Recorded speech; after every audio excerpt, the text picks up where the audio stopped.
ಬಹಳ ಮುಖ್ಯವಾಗಿ ವಾಲ್ಮೀಕಿ ನಿಗಮದ ಹಗರಣ ಏನಿದೆ ಅದರಲ್ಲಿ ಇಡಿ ಎಂಟ್ರಿ ಆಗಿತ್ತು, ನಾಗೇಂದ್ರ ಅವರನ್ನ ವಶಕ್ಕೆ ಪಡೆದಿತ್ತು.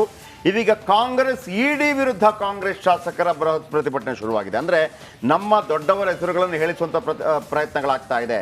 ಸ್ವತಃ ಸಿಎಂ ಡಿಸಿಎಂ ನಾಗೇಂದ್ರ ಹೆಸರು ಹೇಳುವಂತೆ ಒತ್ತಡ ಆರೋಪ ಬರ್ತಾ ಇದೆ. ನಿಗಮದ ಹಿಂದಿನ ಎಂಡಿ ಕಲ್ಲೇಶಪ್ಪಗೆ ಕಿರುಕುಳ ಆರೋಪ ಇದೆ. ಇಡಿ ಅಧಿಕಾರಿಗಳ ವರ್ತನೆ ವಿರೋಧಿಸಿ ಪ್ರತಿಭಟನೆ, ವಿಧಾನಸೌಧದ ಆವರಣ, ಗಾಂಧಿ ಪ್ರತಿಮೆ ಮುಂಭಾಗ ಧರಣಿ, ಮುಖ್ಯಮಂತ್ರಿಗಳು ಬಂದಿದ್ದಾರೆ, ಹೋರಾಟ ನಡೀತಾ ನೋಡಿ. ನೇರ ದೃಶ್ಯಾವಳಿ. ಮುನಿಯಪ್ಪ ಇದ್ದಾರೆ, ಪರಮೇಶ್ವರ್ ಅವರಿದ್ದಾರೆ. ಮುನಿಯಪ್ಪ ಸಿಎಂ ಅವರ ಪಕ್ಕದಲ್ಲೇ ಕೂತಿದ್ದಾರೆ. ಅವರಿಬ್ಬರಿಗೂ ಸ್ವಲ್ಪ ಆಗಲ್ಲ, ಆದರೂ ಪಕ್ಕದಲ್ಲೇ ಕೂತಿದ್ದಾರೆ. ನೋಡಿ, ಸಿಎಂ ಅವ್ರ ಪಕ್ಕದಲ್ಲಿ ಮುನಿಯಪ್ಪ, ಪರಮೇಶ್ವರ್ ಮೇಲ್ಗಡೆ ಎಚ್ ಕೆ ಪಾಟೀಲು, ಆಮೇಲೆ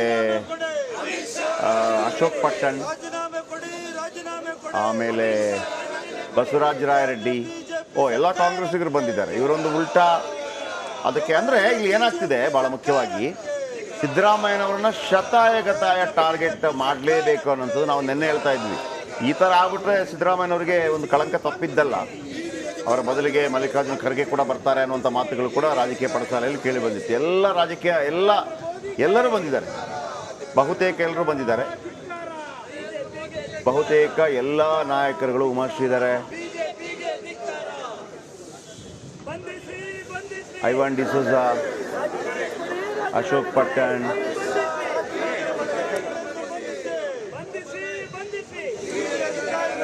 ಇಡಿ ಅಧಿಕಾರಿಗಳು ಅಂದರೆ ಒತ್ತಡ ಆಗ್ತಿರೋದಂತ. ಸಿಎಂ ಹೆಸರು ಅಂತೇಳಿ. ರಾಜಣ್ಣ ಇದ್ದಾರೆ, ಬೋಸರಾಜ್ ಇದ್ದಾರೆ.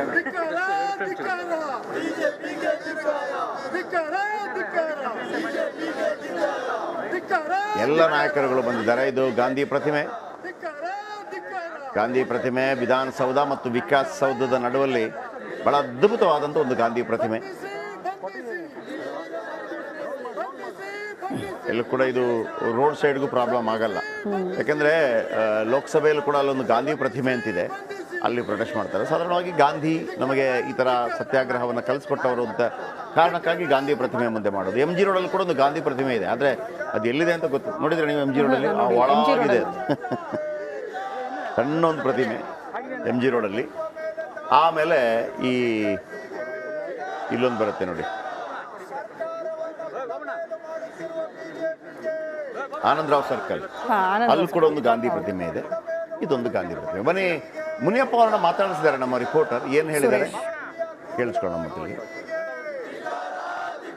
ಇಡಿ ಅಧಿಕಾರಿಗಳ ವರ್ತನೆಯ ವಿರುದ್ಧ ಇವತ್ತು ಕಾಂಗ್ರೆಸ್ ನಾಯಕರು ಒಂದು ರೀತಿಯಲ್ಲಿ ಕಿಡಿಕಾರಿರ್ತಕ್ಕಂಥದ್ದು. ಅದೇ ರೀತಿಯಾಗಿ ಇವತ್ತು ಅದರ ಮುಂದುವರೆದು ಈಗ ಅಧಿಕಾರಿಗಳ ವಿರುದ್ಧವೇ ಇವತ್ತು ಪ್ರತಿಭಟನೆಗೆ ಮುಂದಾಗಿದ್ದಾರೆ. ಜೊತೆಗೆ FIR ಕೂಡ ದಾಖಲಿಸಿದ್ದಾರೆ.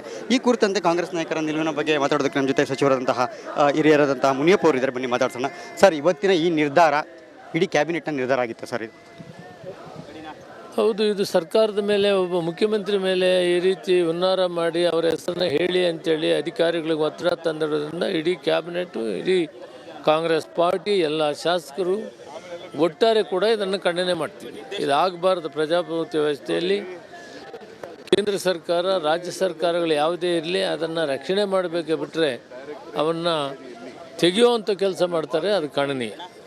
ಸಚಿವ ಈಗ ಕೇವಲ ಕಲೇಶಪ್ಪ ಒಬ್ಬರಿಗೆ ಮಾತ್ರ ಈ ರೀತಿ ಬೆದರಿಕೆ ಆಗಿರ್ತಕ್ಕಂಥದ್ದು, ಅಥವಾ ನಾಗೇಂದ್ರ ಅವ್ರಿಗೂ ಬಿಡದಂತೆ ಬೆದರಿಕೆ ಹಾಕಿದ್ದಾರೆ? ಬೇರೆ ಯಾರೆಲ್ಲ ಸಚಿವರ ಹೆಸರನ್ನು ಹೇಳೋದಕ್ಕೆ ಒತ್ತಡ ಆಗ್ತಿದ್ದಾರೆ ಅಂತ ಸರ್? ಈಗಾಗಲೇ ಈಗ ಅವ್ರು ಹೇಳಿರೋ ಪ್ರಕಾರ FIR ಅಲ್ಲಿ ನಾಗೇಂದ್ರ ಮತ್ತು CM ಅವ್ರ ಹೆಸರನ್ನು ಹೇಳಬೇಕು ಅಂತ ಒತ್ತಡ ತಂದಿದ್ದಾರೆ. ಅದರ ಬಗ್ಗೆ ಮಾಹಿತಿ ಸಿಕ್ಕಿದೆ. ಈಗ FIR ಆಗಿದೆ. ಈ ಮಟ್ಟಕ್ಕೆ ಅಧಿಕಾರಿಗಳು ಹೋಗ್ತಾ ಇದ್ದಾರೆ. ಕೇಂದ್ರ ಸರ್ಕಾರದ ಅಧಿಕಾರಿಗಳು, ಕೇಂದ್ರ ಸರ್ಕಾರದ ಸ್ವಾಮ್ಯದಲ್ಲಿ ಕೆಲಸ ಮಾಡೋರು. ಅದಕ್ಕೆ ಇದರ ಮೇಲೆ ಕ್ರಮ ತಗೊಬೇಕು, ಅವ್ರ ಮೇಲೆ ಆಕ್ಷನ್ ತಗೊಬೇಕು ಅಧಿಕಾರಿಗಳ ಮೇಲೆ ಅಂತೇಳಿ ಒತ್ತಡ ತಂದಿದ್ದಾರೆ. DCM DK ಶಿವಕುಮಾರ್ ಹೆಸರನ್ನು ಕೂಡ ಹೇಳಬೇಕು ಅಂತೇಳಿ ಒತ್ತಡ ಹಾಕಿದ್ದಾರೆ ಅಂತಕ್ಕಂಥದ್ದು ಈಗ ಚರ್ಚೆ ಆಗ್ತಾ ಇರ್ತಕ್ಕಂಥ. ಅಲ್ಲ, ಇವತ್ತಿನ ಅವರು ಕೊಟ್ಟಿರೋ FIR ಅಲ್ಲಿ ನಾಗೇಂದ್ರ ಮತ್ತು CM ಅವ್ರದ್ದು ಮಾತ್ರ ಇದೆ ಸರ್. ಇವತ್ತೇ ಈ ಹೋರಾಟ ಇಡಿ ಅಧಿಕಾರಿಗಳ ವಿರುದ್ಧ ಇವತ್ತಿನ ಹೋರಾಟಕ್ಕಷ್ಟೇ ಸೀಮಿತನ, ಅಥವಾ ಮುಂದುವರೆದ ಭಾಗವಾಗಿ ಯಾವ ರೀತಿಯಾಗಿ ಹೋರಾಟ ನಡೆಸೋದಕ್ಕೆ ತೀರ್ಮಾನ ಆಗಿದೆ? ಅವ್ರ ಮೇಲೆ ಕ್ರಮ ತೆಗೆದುಕೊಳ್ಳುವವರೆಗೂ ಹೋರಾಟ ನಡೀತದೆ. ರಾಷ್ಟ್ರ ಮಟ್ಟದಲ್ಲಿ ಕೂಡ ಇದಕ್ಕೆ ಹೋರಾಟ ನಡೀತದೆ. ರಾಷ್ಟ್ರ ಮಟ್ಟದಲ್ಲಿ ಕೂಡ ಮತ್ತೆ ಪ್ರತಿಭಟನೆ ಪ್ಲಾನ್ ಮಾಡಬೇಕು. ಇದು ನೀವು ಸಲಹೆ ಕೊಡುವಂಥ ಕಾಂಗ್ರೆಸ್ ಸರ್ಕಾರಕ್ಕೂ ಸಲಹೆ ಕೊಡ್ತೀನಿ, ಕೇಂದ್ರದಲ್ಲಿ ಪಾರ್ಟಿಗೂ ಕೂಡ ಹೇಳ್ತೀನಿ. Thank you sir. ಇದಿಷ್ಟು ಕೂಡ ಸಚಿವರಾದಂತಹ ಮುನಿಯಪ್ಪ ಅವರ ಮಾತು. ಅಂದರೆ ಇಡಿ ಅಧಿಕಾರಿಗಳ ವಿರುದ್ಧದ ಹೋರಾಟ ಕೇವಲ ರಾಜ್ಯದಲ್ಲಿ ಅಷ್ಟೇ ಅಲ್ಲ, ಇದು ರಾಷ್ಟ್ರ ಮಟ್ಟದಲ್ಲಿ ಕೂಡ ನಾವು ಹೋರಾಟಕ್ಕೆ ಮಾಡುತ್ತೇವೆ. ಈ ಕುರಿತಂತೆ ನಾವು ಇಡಿ ಅಧಿಕಾರಿಗಳ ವಿರುದ್ಧ ಈಗ ಕಾಂಗ್ರೆಸ್ನ ನಾಯಕರು ತಿರುಗಿ ಬಿದ್ದಿರ್ತಕ್ಕಂಥದ್ದು. ಅದರಲ್ಲಿ ಈಗಾಗಲೇ ಇಡಿ ಅಧಿಕಾರಿಗಳ ವಿರುದ್ಧ FIR ಕೂಡ ದಾಖಲು ಮಾಡಿದ್ದಾರೆ. ಜೊತೆಗೆ ಹೋರಾಟವನ್ನು ಕೂಡ ತೀವ್ರಗೊಳಿಸೋದಕ್ಕೆ ಈಗಾಗಲೇ ಪಕ್ಷದ ವತಿಯಿಂದ ತೀರ್ಮಾನ ಆಗಿದೆ. ಮುಂದಿನ ದಿನಗಳಲ್ಲಿ ಇಡಿ ಅಧಿಕಾರಿಗಳ ವಿರುದ್ಧ ಮತ್ತು ಇಡಿ ಅವರ ಒಂದು ದಬ್ಬಾಳಿಕೆಯ ವಿರುದ್ಧ ಯಾವ ರೀತಿಯಾಗಿ ಒಂದು ಪ್ರತಿಭಟನೆ ಮಾಡ್ತಾರೆ ಮತ್ತು ಮುಂದಿನ ಹೋರಾಟಗಳಿಗೆ ಕೂಡ ಯಾವ ರೀತಿ ಇರುತ್ತೆ ಅನ್ನೋದನ್ನು ಮಾತಾಡೋದಕ್ಕೆ ನಮ್ಮ ಜೊತೆಗೆ ಕಾಂಗ್ರೆಸ್ನ ಹಿರಿಯ ಮುಖಂಡರು ಹಾಗೆಯೇ ಹಿರಿಯ ಮುಖಂಡರಾದಂತಹ ಬಸವರಾಜ ರಾಯರೆಡ್ಡಿ ಅವರಿದ್ದಾರೆ. ಅವ್ರನ್ನ ಮಾತಾಡ್ಸೋಣ. ಸರ್ ನಮಸ್ತೆ. ನಮಸ್ಕಾರ. ಇವತ್ತಿನ ಹೋರಾಟದ ಉದ್ದೇಶ ಇದು ನಿಮ್ಮ ಮತ್ತು ಪಕ್ಷದ ಎಲ್ಲರ ನೀವು ಒಕ್ಕೊಲಿನ ನಿರ್ಧಾರ ಆಗಿತ್ತು ಸರ್? ಇದು ಏನು ವಾಲ್ಮೀಕಿ ನಿಗಮದಲ್ಲಿ ಒಂದು ಹಣ ಅವ್ಯವಹಾರದ ಬಗ್ಗೆ ಇವತ್ತು ವಿಚಾರಣೆ ನಡೀತಾ ಇದೆ. ಈ ವಿಚಾರಣೆಯಲ್ಲಿ CBI, SIT ಮತ್ತು ಎನ್ಫೋರ್ಸ್ಮೆಂಟ್ ಡೈರೆಕ್ಟರ್ಗಳು ಈಗ ಎನ್ಕ್ವೈರಿ ಮಾಡ್ತಾ ಇದ್ದಾವೆ. ಮಾಡಲಿ, ಕಾನೂನು ಪ್ರಕಾರ ಮಾಡಲಿಕ್ಕೆ ನಮ್ದು ಯಾವುದೇ ಅಭ್ಯಂತರ ಇಲ್ಲ. ಯಾರು ತಪ್ಪಿಸ್ತಿದ್ದಾರೆ ಅವ್ರ ಮೇಲೆ ನ್ಯಾಯಬದ್ಧವಾಗಿ ಕೇಸನ್ನು ದಾಖಲೆ ಮಾಡಿಕೊಳ್ಳಿ, ನಮಗೇನು ಸಮಸ್ಯೆ ಇಲ್ಲ. ಆದರೆ ನಿನ್ನೆ ಎನ್ಫೋರ್ಸ್ಮೆಂಟ್ ಡೈರೆಕ್ಟರ್ ಅಧಿಕಾರಿ ಮಿತ್ತಲ್ ಅನ್ನೋರು ಈ ನಿಗಮದ ವಾಲ್ಮೀಕಿ ನಿಗಮದ ಅಧಿಕಾರಿ ಕಲ್ಲೇಶ್ ಅವ್ರ ಮೇಲೆ ಇದೇ ಥರ ನೀವು ಸಾಕ್ಷಿ ಹೇಳಬೇಕು, ಇದರಲ್ಲಿ ಮುಖ್ಯಮಂತ್ರಿಗಳು ಭಾಗಿಯಾಗಿದ್ದಾರೆ, ಅವರೇ ಆದೇಶ ಕೊಟ್ಟಿದ್ದಾರೆ, ಮಂತ್ರಿಗಳ ಆದೇಶ ಕೊಟ್ಟಿದ್ದಾರೆ, ಇಲ್ಲದೇ ಇದ್ದರೆ ನಿಮ್ಮನ್ನು ಜೈಲ್ಗೆ ಹಾಕ್ತೇವೆ ಅಂತ ಹೇಳಿ ಅನ್ನೋ ಬೆದರಿಕೆ ಹಾಕಿದ್ದಾರೆ. ಇದು ಭಾಳ ಕಾನೂನಿನ ವಿರುದ್ಧ ಆಗ್ತದೆ ಮತ್ತು this is a clear case of the criminal intimidation, ಆಮೇಲೆ ಕ್ರಿಮಿನಲ್ ಕಾನ್ಸ್ಪಿರಸಿ ಮತ್ತು ಥ್ರೆಟ್ನಿಂಗ್, ಇವೆಲ್ಲವೂ ಕೂಡ ಕಾಗ್ನಿಸಬಲ್ ಅಫೆನ್ಸ್. ಇವು ಕಾಗ್ನಿಸಬಲ್ ಅಫೆನ್ಸ್ ಆದ್ರಿಂದ ರಾಜ್ಯ ಸರ್ಕಾರ ತಕ್ಷಣವೇ ಆ ಮಿತ್ತಲ್ ಅವ್ರನ್ನ ಬಂಧಿಸಬೇಕಾಗ್ತದೆ. There is no other way because it's a cognizable offence. ಹೀಗಾಗಿ ಅದರ ಮೇಲೆ ಕ್ರಮವನ್ನು ತೆಗೆದುಕೊಳ್ಬೇಕು ಮತ್ತು ಕೇಂದ್ರ ಸರ್ಕಾರ ಇದರ ಬಗ್ಗೆ ಸ್ಪಷ್ಟತೆಯನ್ನು ನೀಡಬೇಕು. ಇದು ಕೇಂದ್ರ ಸರ್ಕಾರ ಈ ಥರ ಮಾತಾಡೋದೆಲ್ಲ ಮಾಡ್ತಾ ಇರೋದು ಭಾಳ ತಪ್ಪು. ಎಲ್ಲಿ ವಿರೋಧ ಪಕ್ಷದ ಮುಖ್ಯಮಂತ್ರಿಗಳಿದ್ದಾರೆ, ವಿರೋಧ ಪಕ್ಷದ ಸರ್ಕಾರ ಇದೆ, ಅದನ್ನು ದ್ವೇಷ ಭಾವನೆಯಿಂದ ಮಾಡ್ತಾ ಇರೋದನ್ನು ನಾವು ಖಂಡಿಸ್ತೇವೆ. ಬಿಜೆಪಿ ನಾಯಕರು ಪದೇ ಪದೇ ಒಂದು ಮಾತನಾಡ್ತಾರೆ, ಸರ್ಕಾರ ಪತನಕ್ಕೆ ಹತ್ತಿರ ಆಗ್ತಿತ್ತು, ಸನ್ನಿಹಿತ ಆಗಿದೆ ಅಂತ. ಅಲ್ಲ, ಅದಕ್ಕೆ ಇದು ಪೂರಕವಾಗಿ ಇದೆಲ್ಲ ಇರ್ತದೆ. ಅವರ ನೋಡಿ, ಅವ್ರ ಮನಸ್ಸು ಯಾವುದೂ ಸರಿ ಇಲ್ಲ. ಅವರು ಕಾನೂನಿನ ಬಾಹಿರ ಕೆಲಸ ಮಾಡ್ತಾ ಇದ್ದಾರೆ. ಇದು ಸರಿಯಲ್ಲ. ಇದು ನೇರವಾಗಿ ಪ್ರಧಾನಿ ನರೇಂದ್ರ ಮೋದಿ ಹಾಗೆ ಅಮಿತ್ ಶಾ ಅವರಿಗೆ ತಮ್ಮ ಒಂದು ಸರ್ಕಾರದಿಂದ ತಮ್ಮ ಕಡೆಯಿಂದ ಒಂದು ವಿನಂತಿ ಅಂದರೆ ಏನು ಹೇಳ್ತೀರಿ ಸರ್? ಒಂದು ಮನವಿ ನೋಡಿ, ಅವರು ಈ ಥರ ಮಾಡೋದನ್ನು ಸ್ಪಷ್ಟಪಡಿಸಬೇಕು. ಇದು ಗೃಹ ಮಂತ್ರಿಗಳ ಮೇಲಿದೆ ಈಗ ಎಲ್ಲ, ಇದನ್ನು ಸ್ಪಷ್ಟಪಡಿಸಬೇಕು. ಇದು ಸರಿಯಾದದ್ದಲ್ಲ. ಒಂದು ಚುನಾಯಿತ ರಾಜ್ಯ ಸರ್ಕಾರ ಒಬ್ಬ ಚುನಾಯಿತ ಮುಖ್ಯಮಂತ್ರಿಗಳ ಮೇಲೆ ಈ ಥರ ಒತ್ತಡ ಹೇರಿ ಅವ್ರ ಅಧಿಕಾರಿಗಳನ್ನು ಮಾಡಿಸ್ತಾ ಇರೋದನ್ನು ನಾವು ಖಂಡಿಸ್ತೇವೆ. And police has to arrest Mittal and others. Okay sir, thank you sir. Okay, ಇದಿಷ್ಟು ಕೂಡ ಬಸವರಾಜ ರಾಯರೆಡ್ಡಿ ಅವರ ಮಾತು. ಯಾವುದೇ ಕಾರಣಕ್ಕೂ ಕೂಡ ಏನು ತಪ್ಪನ್ನು ಆಗಿರ್ತಕ್ಕಂಥದ್ದು, ಈ ತಪ್ಪನ್ನು ಯಾವುದೇ ಕಾರಣಕ್ಕೂ ಸಹಿಸೋದಿಲ್ಲ ನಾವು.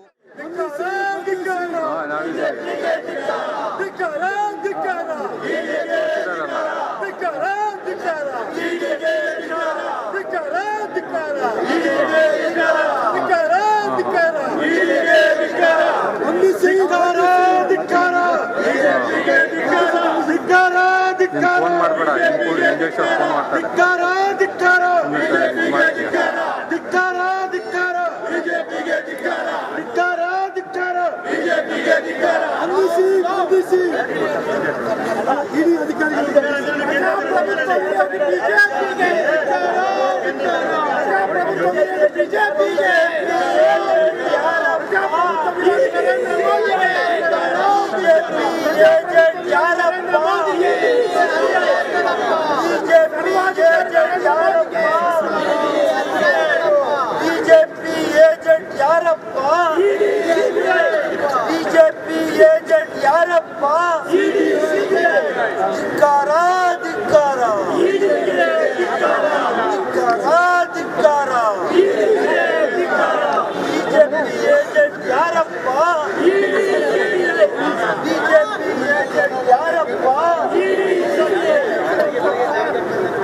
ಬಿಜೆಪಿ ಸರ್ಕಾರಕ್ಕೆ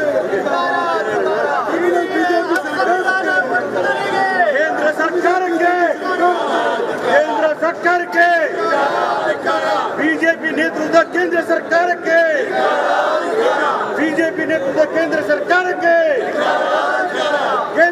ಸರ್ಕಾರಕ್ಕೆ ಕೇಂದ್ರ ಸರ್ಕಾರಕ್ಕೆ ಕೇಂದ್ರ ಸರ್ಕಾರಕ್ಕೆ ಬಿಜೆಪಿ ನೇತೃತ್ವದ ಎನ್ಡಿಎ ಸರ್ಕಾರಕ್ಕೆ ಎನ್ಡಿಎ ಸರ್ಕಾರಕ್ಕೆ ಕೇಂದ್ರ ಸರ್ಕಾರಕ್ಕೆ ಬಿಜೆಪಿ ಸರ್ಕಾರಕ್ಕೆ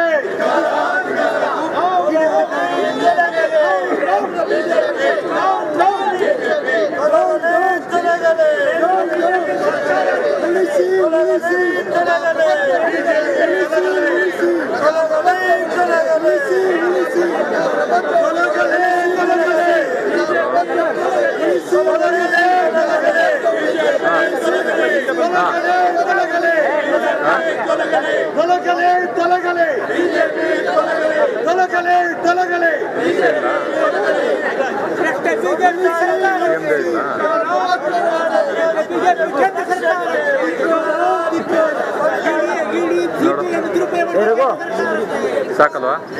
ಬಂಧಿಸಿ ಬಂಧಿಸಿ ಬಂಧಿಸಿ ಬಂಧಿಸಿ ಬಂಧಿಸಿ ಬಂಧಿಸಿ ಸರಿ. ಬಂಧಿಸಿ ಬಿಜೆಪಿ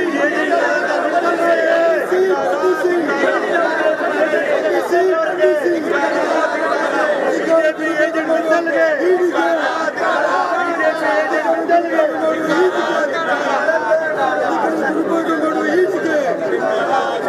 ಬಂಧಿಸಿ ಬಂಧಿಸಿ ಬಂಧಿಸಿ ಬಂಧಿಸಿ ಮತಕ್ಕಾಗಿ ಹೋರಾಟ ಮತಕ್ಕಾಗಿ ಹೋರಾಟ ಮತಕ್ಕಾಗಿ ಹೋರಾಟ ಅಲ್ಲಿಯವರೆಗೆ ಹೋರಾಟ ಅಲ್ಲಿಯವರೆಗೆ ಹೋರಾಟ ಮತಕ್ಕಾಗಿ ಹೋರಾಟ ಬಂಧಿಸಿ ಬಂಧಿಸಿ ಬಂಧಿಸಿ ಬಂಧಿಸಿ